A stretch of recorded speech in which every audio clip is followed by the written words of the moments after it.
Photos. I bet right now you have tens of thousands of photos in your phone. You're like, I don't have any idea what to do with it. Maybe times were better long ago when we actually had a camera. And you remember that there was something called film. Yes, film. And then when you would take pictures, you'd say to somebody, hey, don't take so many pictures of the waterfalls because you don't want to waste the film because you only had like 12, 24, or maybe 36 exposures. Not anymore. Now we have 12, 24, or 36 exposures of our dinner. According to InfoTrends, more than 1.44 trillion digital photos are expected to be taken this year alone. And so what do you do with all those photos? And how do you organize them? How do you get rid of the duplicates? Of course, there's photo editing software, and you don't need to use Photoshop. Over at Komando.com, we have links to all kinds of free programs. But for most of us, taking and editing all those photos, it's not the issue. The first step is always sorting through all the endless folders and galleries that spread across all of our devices. And then you also have regular photos in frames, too. Now, if you have a total mess on your hands, you've come to the right place because organizing your photos takes patience and time. And you're only a few steps away from setting things up the right way. But there's a lot more than just organizing. So that's why we have on board with us Allie Seligman and Ben Bradley. Now, Allie is our amazing content queen. So, Allie, what are you going to be covering in the podcast? Well, Kim, you mentioned getting all those photos in one place. But then when you do, you realize how much junk is in there. Yeah. So I'm going to teach you how to get rid of all the duplicates, the memes, the screenshots, everything, hiding your real photos you care about. So like you're channeling your inner Marie Kondo. Exactly. Oh, love that. Okay, now Ben Bradley is our trusty news director. So Ben, tell us what you're going to cover with the photos. Well, we're going to talk about where to store them, and it's not just one place. We're going to talk about hard drives to cloud drives to everything in between. And will we have to pay for all this storage, Ben? Some of it, yes, but some of it is free with other services you might already pay for. I like free. Free is always good. So this is a great podcast for anyone who has photos just strewn in all these different places. So stay right where you are. We have that coming up. But first, we have to say a special thank you to our partners in this podcast because they make it possible.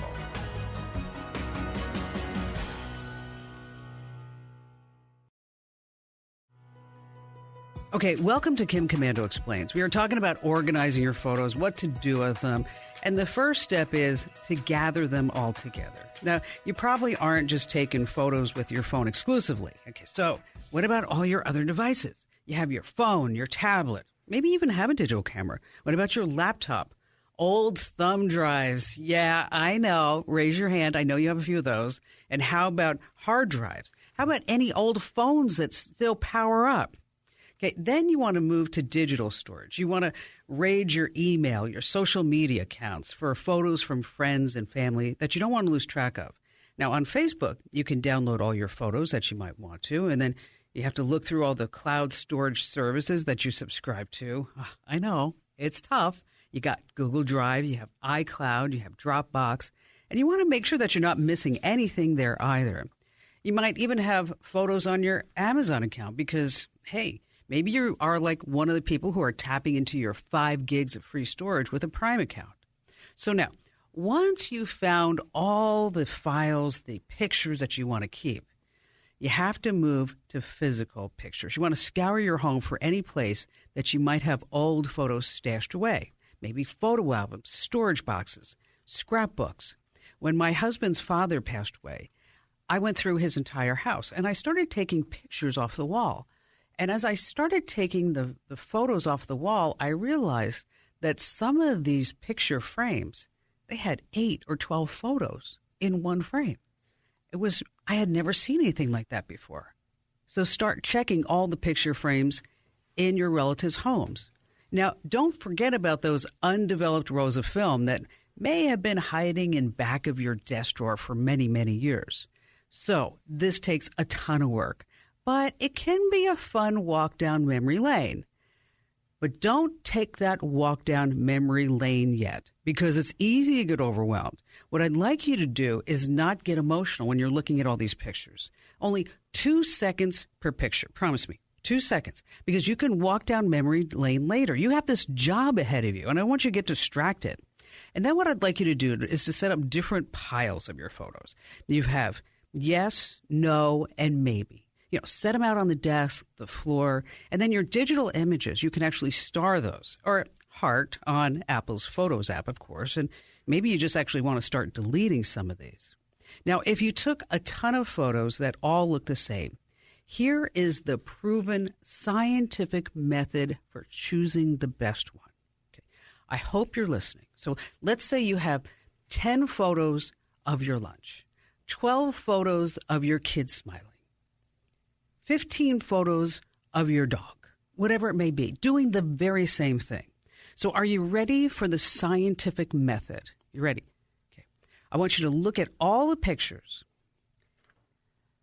Raise your right hand and make an index finger. And then I'd like you to say, eeny, meeny, miny, mo, pick the best photo like a pro. And then you can group your photos by travel, family, holidays, whatever it is, whatever the value of that photo is, whatever the instance, the memory, that experience of that photo. So now that you have all your photos gathered together, Allie, what do we do with all this mess? Mess is the operative word there. I think you hit on something really important, Kim. With our phones especially, now there's no limit. We can take 10 photos of the bagel we had for breakfast and not even think about it. Oh, don't even get me started on burst mode. We'll get to that. But now you've got all your photos. Let's go back to the Marie Kondo mindset. Let's think about, how do we want to organize these? For some people, it's really just by date. Maybe you just like looking back. Hey, here's what happened in 2018. Maybe there are specific things that stick out to you, like a wedding, a family reunion, a birthday, something special, so you can organize that way. Or you can just do it by person. That is so easy in our phones now with the AI built into the software. It recognizes people for you. So I can open up Google Photos on my phone, click a folder, and look at all the pictures of my husband or my friend, or even you, Kim, because I've taken so many photos of you here in the studio. But wait, before you leave Google Photos, it also does your dog, your canary, whatever it may be. It sure does. You can look at pets. I was just looking at mine, and my friend's dogs were in there, which was so cute. I can click it, and, I sent her some pictures, and she was super happy. So think about how you like your photos organized. Maybe you do want to look back at a wedding or a vacation you care about, or maybe that's not all that important to you. Now, like Kim said, it's going to be easier once you get everything into one central place. Ideally, you're doing this on a computer because it's just so much easier to navigate than swiping through with your phone every single time. It helps you know what you're working with, what you need to get rid of. So, Allie, before we move on, everybody has everything all organized. We have the yes, the no's, and the maybes. We did the scientific method of eeny, meeny, miny, mo, pick the best photo like a pro, which I should trademark that, I think, as a tech tip to know, love, and remember. If you're on Apple, you're going to store them all in the photo app. If you're on Android, Windows, use Google, right? Yeah, Google Photos. You're really going to, I know Ben is going to get more into this, but really you want to stick in the ecosystem that all your devices already live in. If you've got an iPad, an iPhone, awesome. Yeah, use Apple's Photos. If you've got an Android phone, a Windows computer, Google Photos is super easy. So use whatever is easiest for you, and usually it is that one that just works really seamlessly with your devices. And then once you have all your photos in a platform that makes sense for you, that's when, oh my gosh, you start looking at them. That is when the work begins, right? You've got them all compiled, and in some cases, you're going to have duplicates. Say you emailed yourself some photos once and you uploaded those, but they were also on your phone, and then a friend sent them to you. Great, now I have 3 copies of the same event. That's a pain. Luckily, tech can help you out there, which we'll get to in a minute. The other junk that makes it hard to find what you want are exactly what you were talking about, Kim. All the pictures I took of someone's dog. Not even my own dog, right? Somebody else's dog, 20 pictures. I don't need all those. I don't know why we do that. I mean, it's like, is the dog really going to look that much different 10 seconds at that particular moment? It's because we can. All of us remember having a physical camera with film and you couldn't take unlimited pictures. I think now, just because we can, we want to. You know, that's an interesting psychological study that you just, because I'm thinking of my son, and I always think of like how other people use technology, and I always have. You know, he only takes one picture. Oh. When it's time to take a picture, he takes one, and he's like, here you go. And I don't know if it's because he's a guy. Maybe that's it. Maybe. Or it's just, it's probably because he's a guy. I'd like to see what his selfies look like if he was a girl. I bet he'd take. That's 25. Exactly. 25 in one minute. And then the other junk that cluttering things up, screenshots. Maybe it's a funny meme you wanted to send to your friend, or a screenshot of a website, something you took a quick picture of so you wouldn't forget. All that is junk that's just hiding the actual photos you actually care about. So for all that stuff, I'm sorry to say, it's a pretty manual process to clean those out. So because I know that there are programs that promise to go through the entire thing. And I've always cautioned people for years not to let the AI just do it, because you never know what might get missed in the process. Absolutely. And then if that photo's gone and that's your digital copy, it's gone forever. For true duplicates, that software does work pretty well. And so we're talking about, I have 3 copies of the exact same photo. I don't need all those. And so these apps or pieces of software for a computer, they can help you clear those. If you're on a Mac, there's a good one called Photos Duplicates Cleaner. If you're on a Windows computer, Duplicate Cleaner works the same way. They group those together, leave you with one copy. You can get those for phones too. For iPhone and Android, Remo Duplicate Photos Remover is a really good one. But if we're talking about going through and deleting things you actually don't care about anymore, here's a little trick. So on Android, you might not even realize you have this on your phone. It's called Files. It's a Google app. And at the bottom, there's an option that says Clean. And if you click it, you get a list of all your old screenshots. So I looked for me. I had almost 1,700. Oh. Eating up about a gig of space in my account. Wait. 1,700 screenshots, Allie? Yes, indeed. Okay. I'm sorry. What are you screenshotting? Everything, apparently. It's just an easy way to show people things. I do a lot of the take a screenshot, circle it, send it to someone. I guess I just do it more than I realized. I think we have a new nickname for you, Allie Screenshot Queen of the Universe. I think that's what it is. Now we just gave out some names of some programs, and we'll have links to them over at Komando.com. So if you're sitting there and you're listening going, I need that. What's the name of it? Exactly.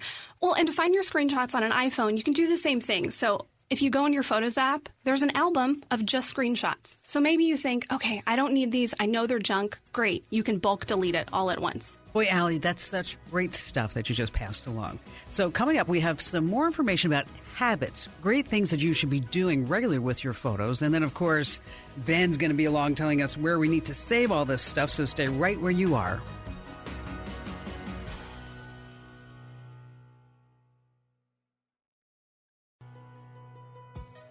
Hey, welcome back to Kim Komando Explains. We're talking about organizing, getting rid of the duplicates, handling that mess of a photo collection that you have. I know, you have one. Just raise your hand right there. Now, Allie, give us some tips on how we can move forward. Let's say that we found all of our photos. We scanned everything in. We searched for the duplicates. We got rid of the screenshots. Yeah, I'm going to get rid of mine too. You just reminded me. What other habits can we have when we're starting to take care of our photos? Well, I think we can all take a lesson from Ian. We can take fewer photos. Or if you're not going to do that, get in the habit of deleting them right away. So say you take 10 pictures of something, figure out which one you like and just get rid of the rest. If you just do it as you go, there's so much less work you have to do on the back end. One thing I try to do every month or so, I scroll through my photo gallery and I clean out the junk. Clearly, I haven't gotten all the screenshots, but I do clean out duplicates. I clean out memes, some screenshots, other stuff that's just taking up space. So when you're sitting on the couch watching TV, grab your phone and instead of scrolling through Twitter, delete some photos. One that you mentioned before, Kim, make sure that you like or heart or favorite the photos you like. This means when you go back into your photo gallery, you can actually see the stuff you care about and pictures that you might have forgotten about, which is always really fun. And then in whatever software you use, the AI is really smart and it can detect people, but it does need some help every now and then. You might find if you open up on your iPhone or your Android, your Photos app, there are going to be multiple albums of the same person. That's because your phone just doesn't really realize, hey, that's him. That's him over here. No, he looks a little different. So you can help it out. You can tag people and let your phone know, this is Kim Komando, even though she looks a little different right now. Well, I'll tell you about the tagging of the photos. I think this is fascinating, is that sometimes Apple will think that Ian is me. And sometimes it thinks that I'm Ian. Aww. Because we have similar facial structures. So Yeah. I think it's really kind of funny when you look at, hey, wait a minute. Well, at least it didn't think I was like Abby the dog. So I guess there's a plus for that. And then one more little tip. If you've got an iPhone, remember, when you delete photos, they don't just go away forever. They go into your recently deleted folder. So make sure that you actually empty that folder, because if you're trying to save some space or get rid of them for good, they stick around until you get rid of them. And, I know a woman who has twins, and their names are Amal and Juan. And she only has one folder of their baby pictures, because if you've seen Juan, you've seen Amal. I was trying to get there. I couldn't get... You're like, okay, where is she going with this? Come on back. All right, so, Ben, we've organized all the photos. We've got them in folders, and we've done AI, and Allie has helped us get rid of all the duplicates, and yes, our screenshots. So we are ready to now have the Holy Grail. What the heck do we do with all of this?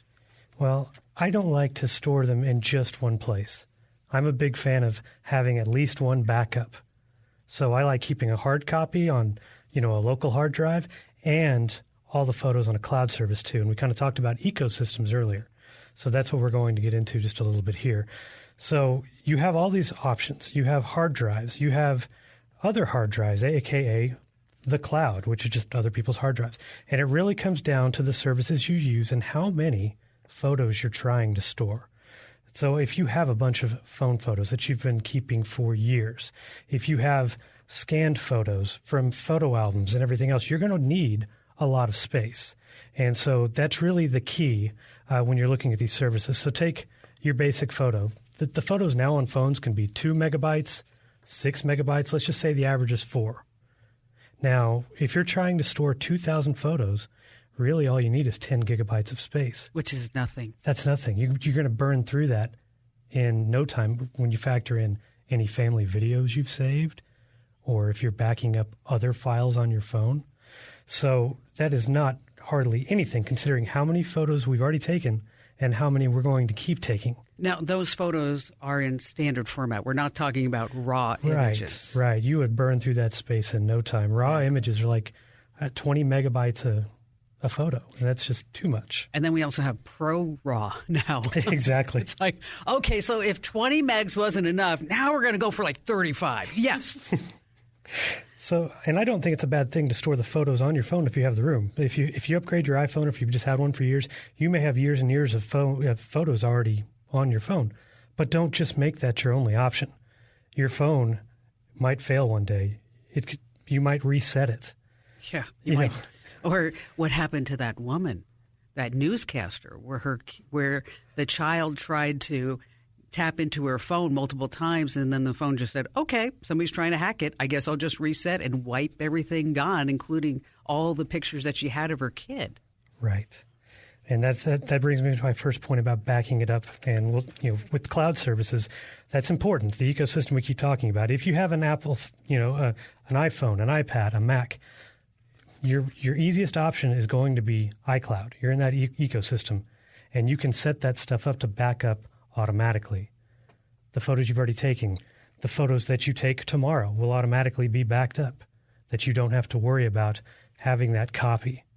Now, iCloud is only free, though, with 5 gigabytes. Exactly. Yes. And you can fill that up, with new pictures in no time. Okay, I'm raising my hand. iCloud account, everything backing up, 1 terabyte, $9.99 a month. Thank you, Tim Cook.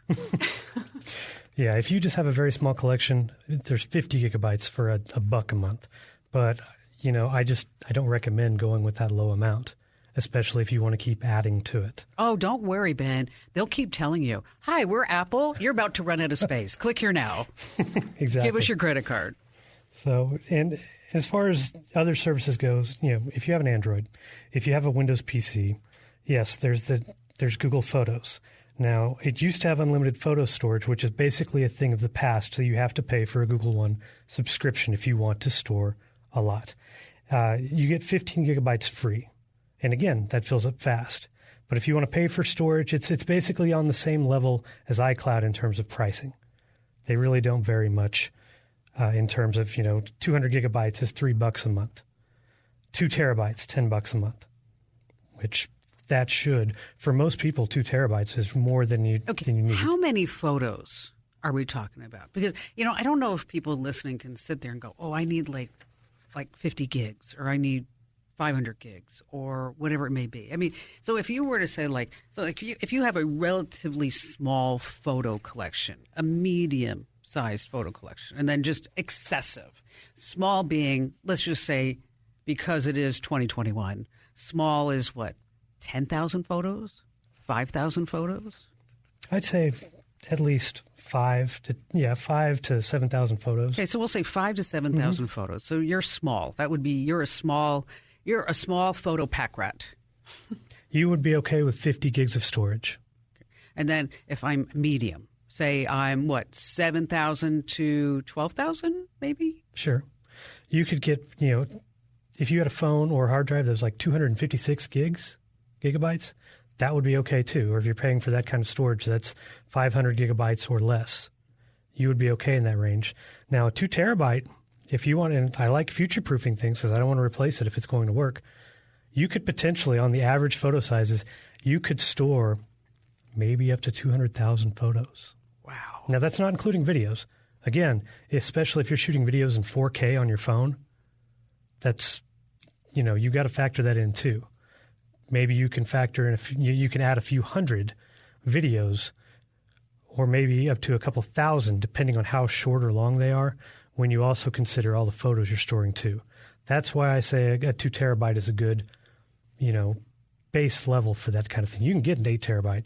You can get a 10 terabyte or a 20 terabyte, but 2 is a good, starter limit. I'm talking about for cloud and things like external hard drives. That's all great, but what if you want a different type of hard drive? It's called a NAS, a Network Attached Storage Drive. Now, with a NAS drive, you can put everything on it in your home, and then you have access to it from wherever the road leads. Now, you may know that a NAS could be used as a music server or maybe as a video server. So stay right where you are, because coming up, we're going to talk about NAS drives. I know it sounds really techie, but it's not. And so what you can do is put on your pocket protector right now while we take a break and stay right where you are.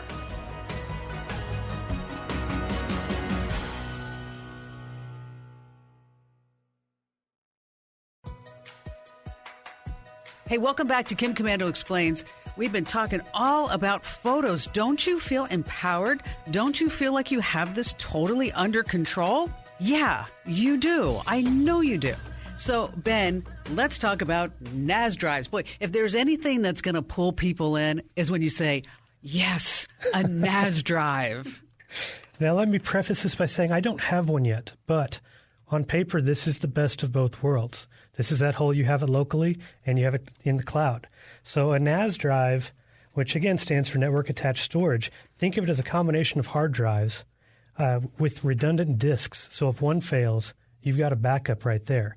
And if you're out somewhere, you can still access all these photos on your phone or on your tablet, not like a regular hard drive where you have to be in the presence of that drive. And that's all great, Ben. But I think what we need to do is tell people, how do they hook up a NAS drive? Because, when you say NAS, Network Attached Storage, suddenly you picture the geeks of the weeks have to just come right in to your home and then set it all up, which is not the case. I mean, it used to be 10 years ago. I mean, I could do it today without breaking a nail, right? Right. It looks like an external hard drive, except it's larger. And instead of just plugging it into your computer or plugging it into the wall, this one you actually connect directly to your home network, so to your router.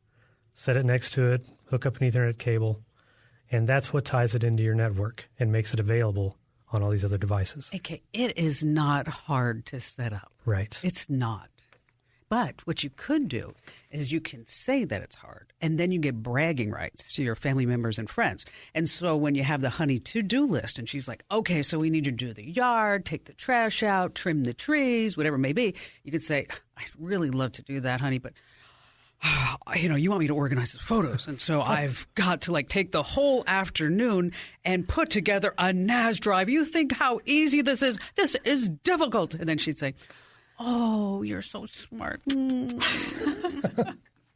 See, that's what you do. You get this. Okay, I'm going to go work on this.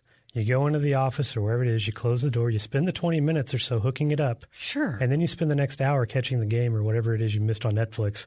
You come out an hour and a half later, wipe your forehead. Okay, I ran into some problems, but I'm going back in. I'm going back in. I just came out for a beer. That's it.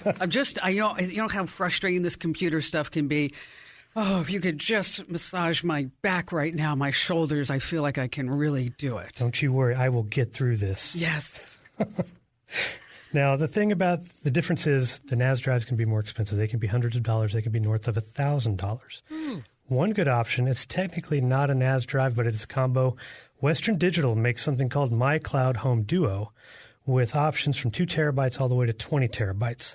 It has a dual drive, and it saves your photos, your files on both drives. It mirrors them. Yeah, it sets it up as a RAID. Right. And you can access the files, again, anywhere from the cloud. There's no subscription fee, and you can import your photos from other services. And just an example, the 6 terabyte version costs $300 on Amazon. That's not a lot of money. It's not. For what you're getting, 6 terabytes, dual RAID drives, NAS, in the cloud, accessible via an app. I mean, I wish we could get them as a sponsor. Are you listening, Western Digital? Yeah, I mean, really. But, but speaking of sponsors, we do have a sponsor of the national radio show, iDrive. We do. So we should spend a little time talking about iDrive because, the plans start at less than $6 a month and you get a terabyte of storage right there. Right. It's actually, they're similar in terms of, Google and iCloud, that it backs up everything for you. iDrive works across all of your devices, and we actually have a link on our site now that you can get 5 terabytes of storage, $7 for the first year. Oh, wow. I didn't know that. That's great. So good deal. Yes, and it is easy to use. Again, photos you have that you're taking on your phone, photos you already have saved on your computer. You can set it all to backup from the moment you sign up with the service. And see, the NAS drive is really for somebody if you're kind of a tech head. I mean, I was joking about it, but it does require some diligence. If you're just getting started and you have some photos and maybe you're still in that small to medium size category, is that iDrive is a great, great solution because when your photos are all in the cloud, it's safe from fire, theft, floods, whatever it may be. And then for just $7 a month for 5 terabytes, that's actually a smoking deal. It is. It is. And one more thing before I go as far as saving everything on a hard drive. Ooh. If you're going to have a backup on a hard drive, I would recommend an actual external hard drive, not a flash drive. They're too easy to lose. You know what? I can't believe people still call me and say, is it still a good idea to put everything on a thumb drive? Or I was wanting to offload everything onto a thumb drive. I'm like, what part of thumb and drive and solid state electronics do you think goes together? Okay, it doesn't. I wonder if all the lost thumb drives are with single socks and everything else we've lost over the years. They probably are. That would be a funny little cartoon. All these little socks sitting there going, "Do I know you? No, I'm a thumb drive." No, it's like parents without partners. Okay, Ben, that was great stuff. Really was. And Allie, fantastic job on getting us all organized and streamlined. So now that we have all of our photos, one of the things that I like to do is I'd like to make those pretty photo books. And so you can, if it's a recipe book or whatever it may be, is that you can actually have a coffee table book. And then there are also these sites that will print your photos on metal frames, which I think is also pretty sweet. You can make slideshows. Allie, what are some uses of your photos that you've done? I've done a few good ones over the years. There's a site called Artifact Uprising, and they make the most beautiful photo projects. They're really modern and clean and fresh. I think we've all seen the photo calendars that are little they don't look great. But this site, they make awesome stuff. This year for Christmas, I gave my parents and we gave our in-laws a photo frame. So all these pictures that they had never seen, we just popped them on a little drive, put it in the frame, and now they can see them all the time. So I like to gift photos for sure. And in my own life, I like to print them. I like to print little square photos. I've got them all over the house, put them on the fridge, and it's nice to not actually just see them on your phone or forget about them forever. See, and that's a good use. If you want to see a photo every single day, print it or have it printed. I happen to use MPix. I'll use Shutterfly. I'll use someplace else if I find a coupon for it.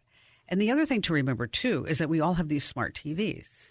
And so you can show all your photos on the TV. If you have an Apple TV and whatever TV it is, I can have my photos showing nonstop, which is actually kind of a lot of fun instead of looking just at this black screen. So, Ben, give us some ideas. Not just Apple TV. You've got Chromecast. You can do that too. That's true. Now, as far as the printing out, you mentioned Shutterfly. They also offer unlimited free storage of your photos, but of course they're going to try to get you to buy stuff like photo pillows and whatever else you can put a photo on now. Photo socks. I actually bought for Barry for Christmas socks with pictures of Abby all over it. And then I also bought him a mask with just the dog's nose on it. It is so funny. That's great. Now, one of the things my wife often does for family members who live quite a distance away, she'll use, and I can't remember if it's MPix or Shutterfly, but she'll go in and she'll make calendars. They have collage templates that you can use to put in some of the best photos we've taken over the year and print actual photo calendars. So anytime you change a month, you've got about 10 photos on each nice. month. That's a good idea. So it's good for the in-laws, the grandparents who don't obviously see the kids as much, especially now. So then you have all kinds of other things, like you mentioned, like mugs, rugs, whatever it may be. You can slap a photo on just about anything. Canvases, yes. I mean, I do like the canvases. Phone cases, bottle openers. You can put photos on bottle openers too. And since, Allie, you mentioned the digital photo frames, Ben, you actually reviewed a really great digital photo frame for Komando.com. I did. It's called the Aura Carver. And you don't hear a lot about digital photo frames now because you have tablets, you have TVs, you have smart displays that can show your photos. But the actual digital photo frames out there now, like this one, they're really nice. They have exceptional screens, and you can upload photos from an app from anywhere and share it with multiple users so they can upload photos too. So easy to use, and they even turn off at night when they detect the lights have gone off. So, and how much is that? That one is $199, but you can get it as low, I believe, as $170 from time to time, depending on the sale. And we have links to everything that we just mentioned, of course, over at Komando.com. So, Allie, what do you want to leave our listeners with? One piece of motivation for them to get started. You are going to feel so good when it's done, scrolling through your photos and seeing things you love and not all the junk. So bite the bullet, set aside probably a couple afternoons, and just do it. After that, all you have to do is maintenance, and that part's easy. Ben? That's the hard part, what she just said. The easy part is actually just storing them and picking two sources. And once you have those uploaded in at least two secure spaces, you actually feel this sense of relief. And I'm feeling inspired by this entire podcast that I think I'm going to start a new photo category, and maybe I'm even going to sell my images. And I think I have a name for the company. I think I'm going to call it Spaghetti Images. Get it?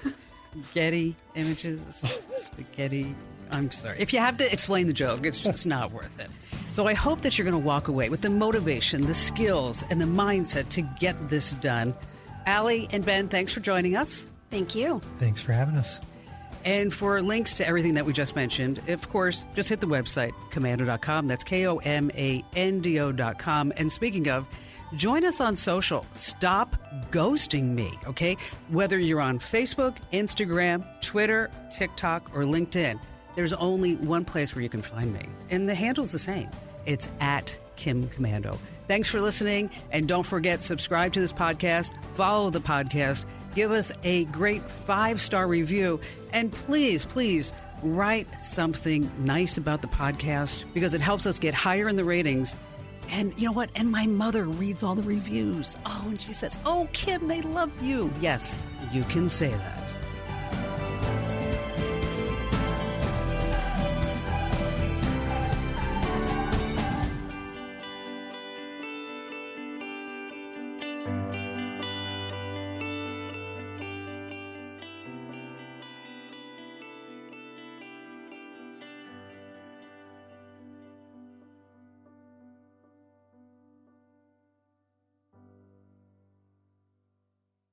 Before Shopify, were you wondering, where are my sales at?